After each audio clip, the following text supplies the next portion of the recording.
Mainit ang hangin sa Cubao Station kahit gabi na. Parang kinukulong ang bawat hinga. Ang mga ilaw mula sa riles ay nagbabalat ng pawis sa noo ng bawat pasahero. Mga mata, pagod. Mga paa, galing trabaho. Lahat nagmamadali. Lahat may uwian. Ako rin. Bitbit ko lang ang maliit na asul na maleta, gas-gas, may sira sa zipper.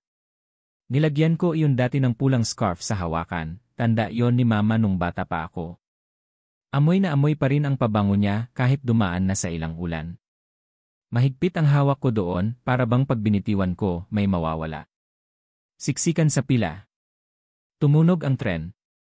Dumaan ang malamig na hangin parang may bulong. Napakapit ako sa barandilya at saglit na napatigil ang mundo. Doon ko siya nakita. Isang babae nasa dulo ng platform. Maputla ang mukha, mahaba ang buhok na hinahampas ng hangin. Hindi siya gumagalaw. Hindi siya sumasama sa agos ng tao. Nakatitig lang siya sa isang direksyon, para bang may hinihintay o may iniwan. May hawak siyang relos, bitak ang salamin, parang pusong may lamat. Napatitig ako sa kanya. Parang may kung anong humawak sa dibdib ko, mahigpit, malamig. Sabay kaming sumakay. Sa loob ng tren, patuloy siyang tahimik. Nakaupo siya sa dulong upuan, at habang ako'y nakatayo, hindi ko maiwasang sulyapan siya. Minsan ay napapansin kong pinipisil niya ang relos, parang sinisikap pigilan ang isang alaala na ayaw nang bumitaw. Ako naman, nanginginig ang mga daliri. Pinipilit kong isulat ang mga dapat gawin sa phone, pero wala akong makuhang signal. Naiwan ang mga susi ko.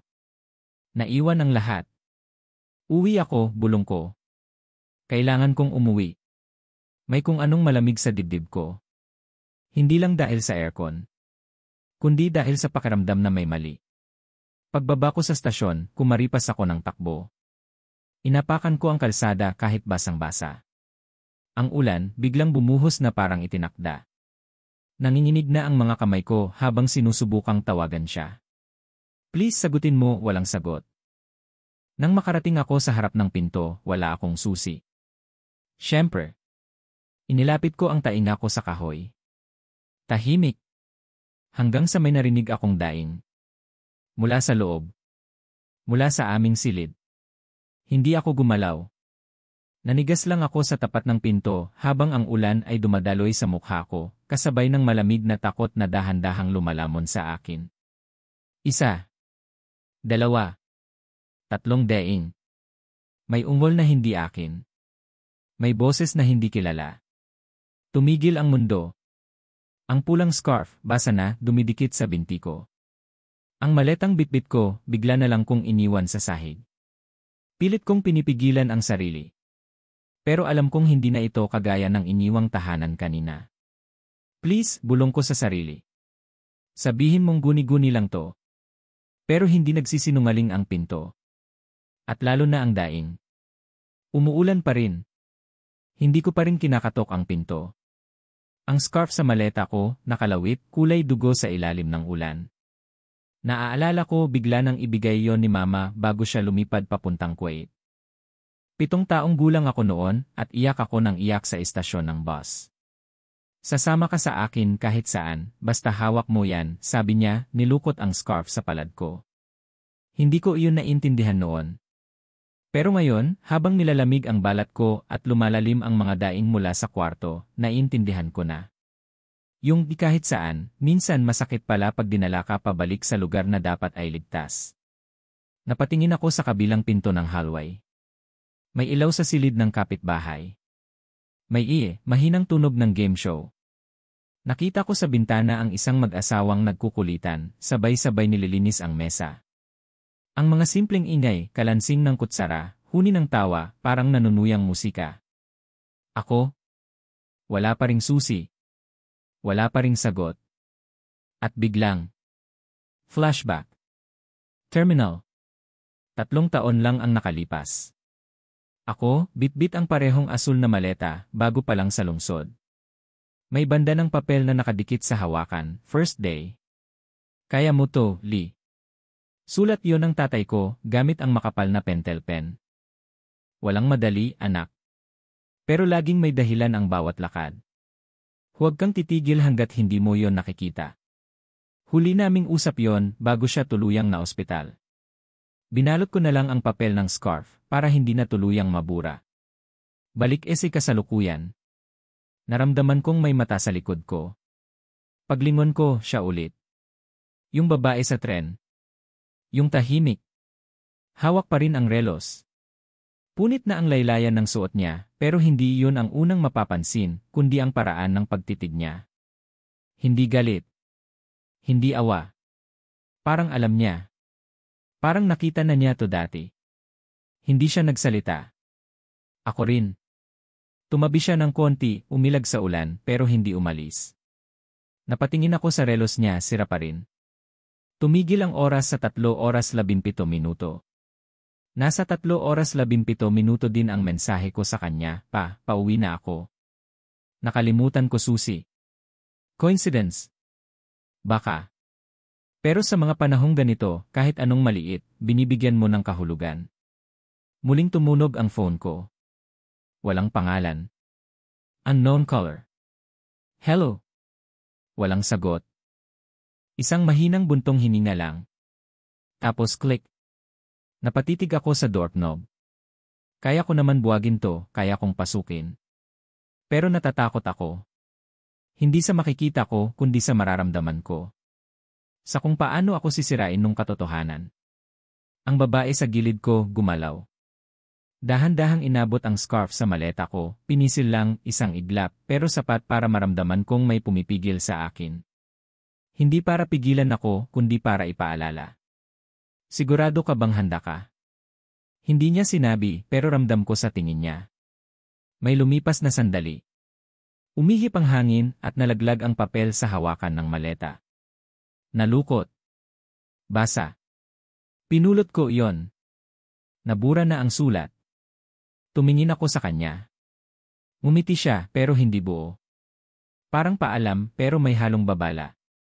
At bago pa ako makapagtanong kung sino siya, naglakad na siya palayo. Ako? Nanatili sa tapat ng pinto. Basang-basa. Nanginginig. At ang kamay ko dahan-dahang umabot sa doorknob. Kumatok ang kulog sa langit. Mabilis, matalim, parang paalala na may lalabas sa dilim. Nakahawak pa rin ako sa doorknob. Nanginginig ang palad ko, hindi na lang dahil sa lamig kundi dahil alam kong isang pihit lang at puputok ang mundo ko. Pero hindi ako makagalaw. Hanggang sa maramdaman ko ulit ang presensya niya sa likod ko. Yung babae. Yung estrangherang tahimik pero laging nariyan. Hindi ko siya inasahan sa labas ng sarili kong pinto. Pero sa bawat minuto, lalo siyang naging totoo. Hindi ko alam ang pangalan niya. Hindi ko alam kung sino siya. Pero may kung anong bahagi sa kanya na pamilyar, hindi sa mukha, kundi sa pakiramdam. Sa paraan ng pananahimik niya. Lumingon ako. Hawak na niya ngayon ang basang relos, hindi na sa pulso kundi sa palad, parang pinipilit buin ang isang sirang panaginip. Napansin ko na rin ang sapatos niya. Putol ang sintas. May putik. Punit ang gilid. Gamit na gamit. At sa bahagyang pagbukas ng kanyang lumang pitaka, isang lumang litrato ang sumilip. Babae. Bata. Magkahawak ang kamay nila, parehong nakangiti. Pareho pa rin silang nakasuot ng pula. Gaya ng scarf ko. Hindi niya alam na nakita ko. At hindi ko alam kung kaya ko siyang tanungin. Pero sa saglit na yon, parang tumigil ulit ang ulan. Sa loob ko.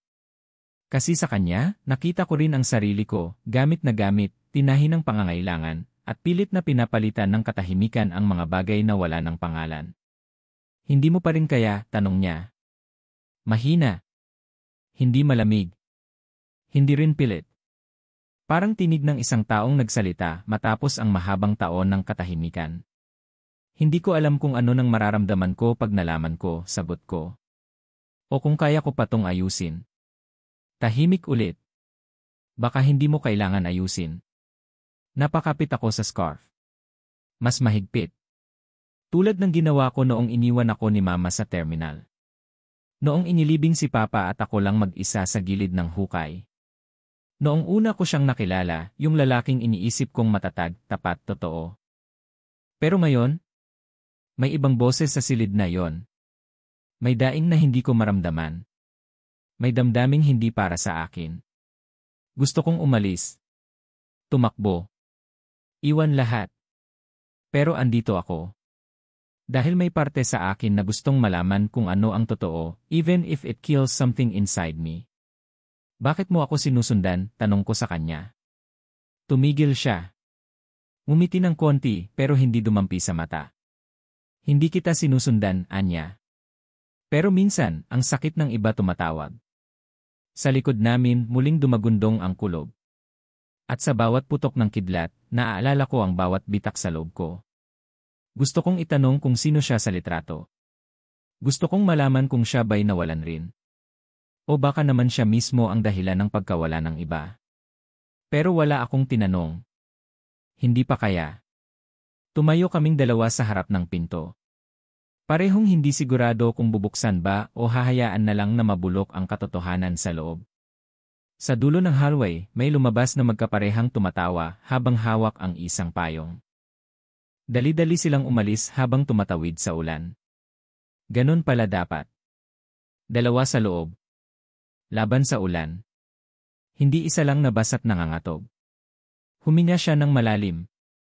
Hindi lahat ng pinto binubuksan para sa sagot, sabi niya. Minsan binubuksan para maramdaman kung gaano ka nasaktan. Tahimik ako. Tumingin ako sa pinto. Tapos sa kanya. Pero bago ko masabing salamat o bakit o kahit ano, humakbang siya palayo. Isang hakbang. Dalawa. Tumingin siya muli. May ngiting parang pakiusap. O huling paalala. At iniwan niya akong hawak pa rin ang doorknob. Basang-basa ang hallway. Ang bawat patak ng ulan na bumubulusok mula sa bukas na bintana'y parang paulit-ulit na hampas ng katotohanan sa batok ko. Saka ko lang napansin na wala na siya. Yung babae. Yung estranghera. Bigla na lang nawala. Parang usok. Parang alaala. Parang ako rin sa mga panahong gustong-gusto ko nang maglaho. Humakbang ako palayo sa pinto. Isa. Dalawa. Parang bawat hakbang ay isang pagtanggi. Sa sagot. Sa sakit. Sa sarili. Pero bago ako tuluyang umalis, napatigil ako. Nakita ko yung scarf. Hindi na nasa maleta. Nasa doorknob. Maayos ang pagkakatali. Maingat. Parang sinadyang iwan. Pinagmasdan ko yon. Tuyong-tuyo kahit basang-basa ang paligid. Parang may bahagi ng mundo na kahit sabog ang bagyo, kaya pa ring maging buo. Pinulot ko ito. Pinisil. Some people carry more than just bags, they carry silence. Narinig ko ang boses niya sa loob ng isip ko. Tahimik pero hindi mapakali. Sa likod ko, may dumaan na matandang lalaki, bitbit ang anak niyang may dalang paper bag. Nagkatinginan kami ng ilang segundo. Pagkatapos, narinig ko siyang bumulong, ang bata pa pero ang lungkot. Ang bata pa. Pero ang lungkot. Para bang lahat ng taong nadadaanan ko ay may sariling hatol, kahit wala silang alam. At siguro, tama lang din kasi minsan, kahit sarili ko, hindi ko nakilala. Umiikot na ang mundo sa labas. May mga tricycle na nagmamadali. May mga batang nagsisigawan. May mga ilaw sa mga bintanang hindi akin. At ako. Ako pa rin sa harap ng pinto.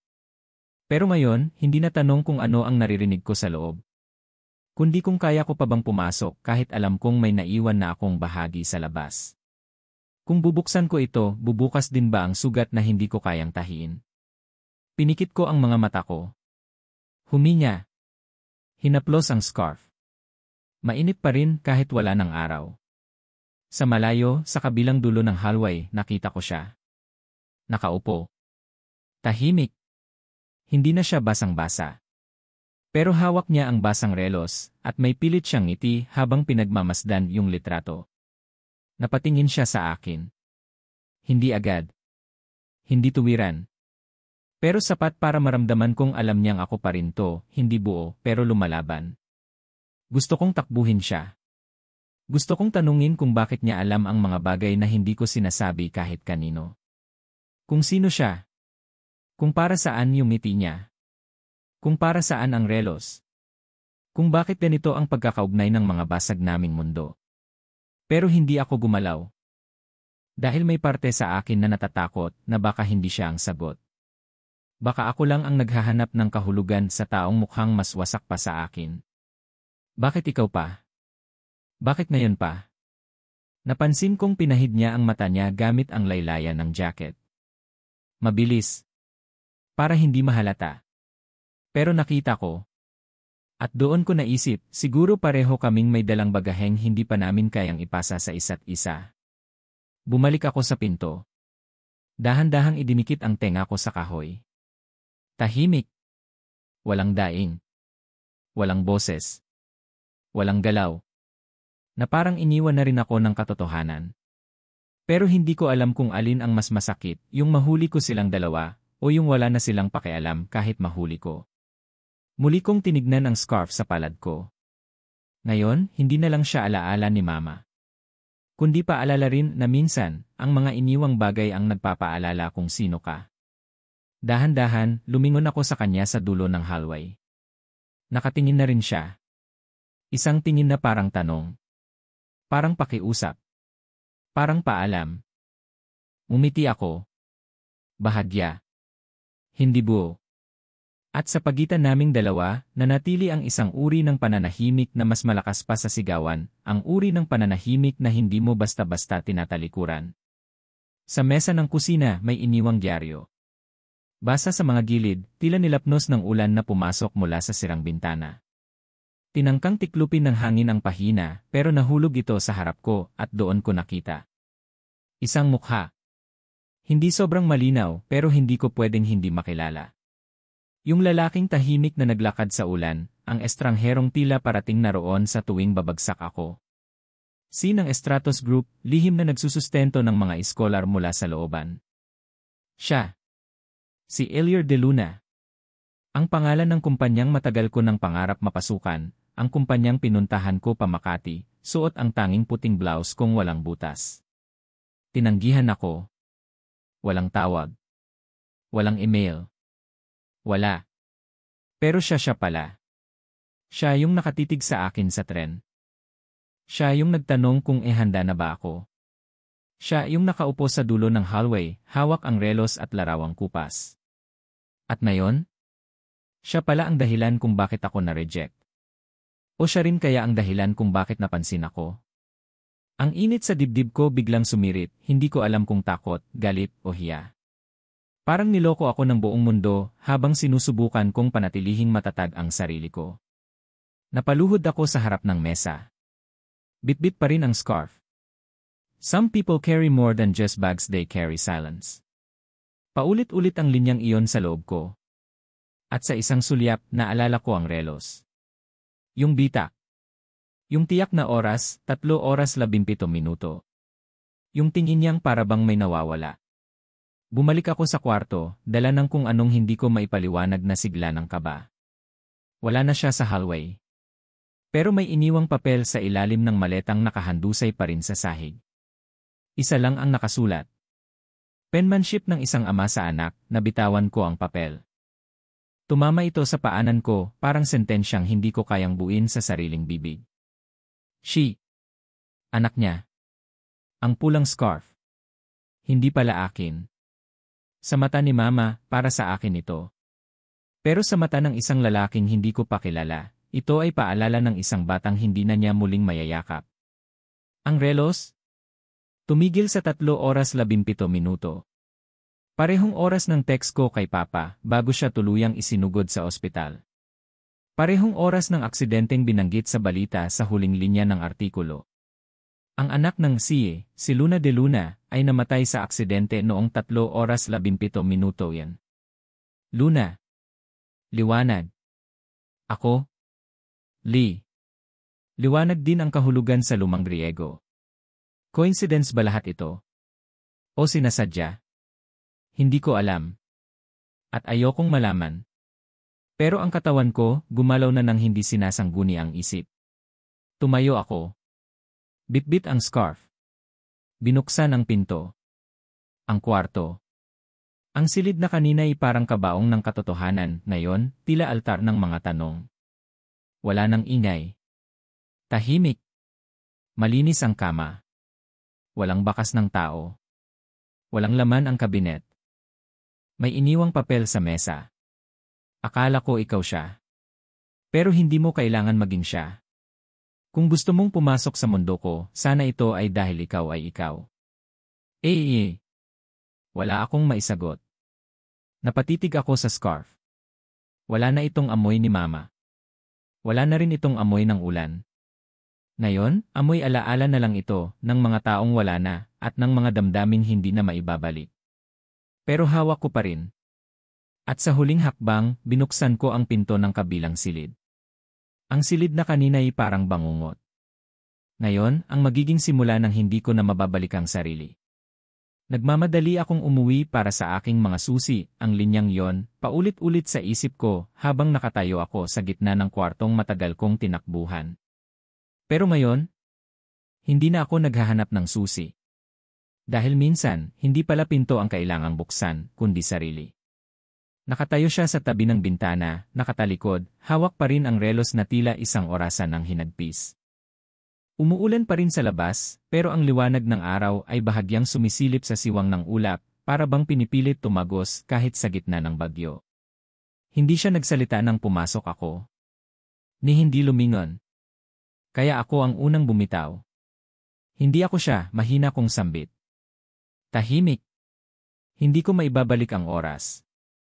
Hindi ko kayang buuin ang nawala sa'yo. At hindi ko rin kayang punan ang mga katahimikang pinipilit mong lamunin araw-araw. Tumingin siya sa kamay ko. Sa scarf. Lumapit ako. At marahang inabot iyon. Sa inyo pala ito. Hindi ko alam. Pero pinanghawakan ko ito sa panahong akala ko wala akong karapatan. Kinuha niya ito, dahan-dahan, para bang tinatanggap muli ang isang bahagi ng sariling matagal niyang ibinaon. Napapikit siya. Luna were red on the day she died, mahina niyang sabi. She said it made her feel brave. Red hindi dahil sa ganda, kundi dahil sa tapang. Ako? Suot ko lang ito para alalahaning may nagmahal sa akin. Siya. Nakikita niya rito ang huling pagkakataon. Tumingin siya sa akin.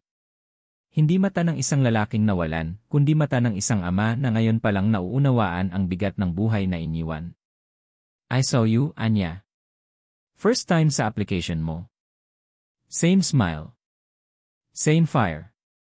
But it wasn't love, Lee. It was memory. Bagsak ang puso ko. Pero hindi galit ang naramdaman ko. Hindi rin lungkot. Kundi pagtanggap. Na minsan, pinipili tayo ng mundo hindi para mahalin kundi para alalahanin. Tahimik ulit. Hinugot niya ang relos mula sa bulsa. Bitak pa rin pero ngayon ay tila may ibang kinang. Inabot niya ito sa akin. Take this, Anya. It's broken like me. But maybe sa kamay mo matututo siyang huminga ulit. Hawak ko na ngayon ang relos. Tumigil sa 3 oras 17 minuto. Oras ng mga pagtatapos. Pero marahil simula rin ng ibang uri ng oras. Sa labas ng gusali, nasa terminal ulit ako. Parehong istasyon. Parehong init ng araw matapos ang ulan. Pero ngayon, hindi na ako nagmamadali. Wala na akong susi sa bulsa, pero hawak ko ang bitak na relos at isang sulat. From Elia Holdings. Personal na inaprubahan. Hindi dahil ako si Luna. Kundi dahil kahit paano ako si Lee. At sapat na yon. May batang babae sa gilid ng terminal. Hawak ang punit na bag, luhaan habang tinatawag ang nanay niya. Lumapit ako, umiti at marahang inabot ang scarf. Brave ka, di ba? Tanong ko. Tumango siya. Marahan. Umiiyak pa rin pero ngumiti. Lumayo ako. Hindi ko na binalikan ang scarf. Hindi dahil hindi na mahalaga, kundi dahil sa wakas, handa na akong bitawan ang mga bagay na hindi ko na kailangang buhatin.